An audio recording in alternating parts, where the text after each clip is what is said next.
sa bahay. Sige, wait lang. Sige, add ko na tayo. Ayun na, tama na yung laro. Punta tayo sa sala. Oo nga eh. Hello, ang ganda ng kusina. Punta na tayo sa bed para matulog. Gabi na eh. Sige. Ay, ang ganda talaga ng bed ko. Wow, ang linis ng bed ko. Wow, ang linis-linis ang bed ko ah. Pagtik ito.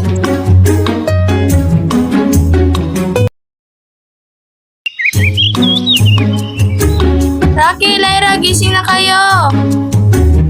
Alin naman po si ate, ang ingay-ingay. Mamaya naman. Hay nako, ako na silang pinahugas nito. Hay nako. Laro tayo. Laro tayo.